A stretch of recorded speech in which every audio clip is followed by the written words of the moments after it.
नमस्कार, मी सुभाष कोकळे. आपण पाहताय TV6 मराठी न्यूज. पाहूया आजच्या ठळक घडामोडी. बातमी जत तालुक्यातून एक महत्त्वाची बातमी. उमदीच्या श्री मल्हारसिद्ध देवाच्या यात्रा कमिटीच्या चेअरमन पदी राहुल संकपाळ तर व्हाईस चेअरमन पदी कमलाबाई सुतार यांची बिनविरोध निवड. उमदी येथील श्री मल्हारसिद्ध देवाच्या यात्रा कमिटीच्या चेअरमन पदी राहुल संकपाळ तर व्हाईस चेअरमन पदी कमलाबाई सुतार यांची बिनविरोध निवड करण्यात आली.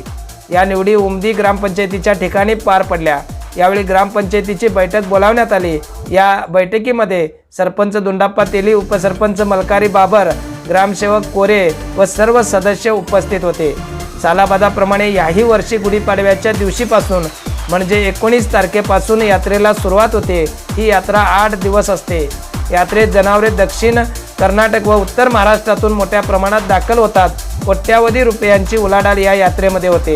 या यात्रेला महत्त्व असल्यामुळे आणि या यात्रेच्या ठिकाणी नेटके नियोजन करण्यासाठी या ठिकाणी यात्रा कमिटीच्या वतीनं चेअरमन, व्हाईस चेअरमन यांची निवड केली जाते. त्यामुळे सालाबादाप्रमाणे याही वर्षी श्री मल्हारसिद्ध देवाच्या यात्रेच्या चेअरमनपदी राहुल संकपाळ तर व्हाईस चेअरमनपदी कमलाबाई सुतार यांची बिनविरोध निवड करण्यात आली. यावेळी युवा नेते संजय अण्णा तेली, जिल्हा परिषद सदस्य यल्लाप्पा तोरणे यांनी उपस्थित राहून या ठिकाणी नूतन निवडी झालेल्या या चेअरमन, व्हाईस चेअरमन यांचा सत्कार या ठिकाणी केलेला आहे.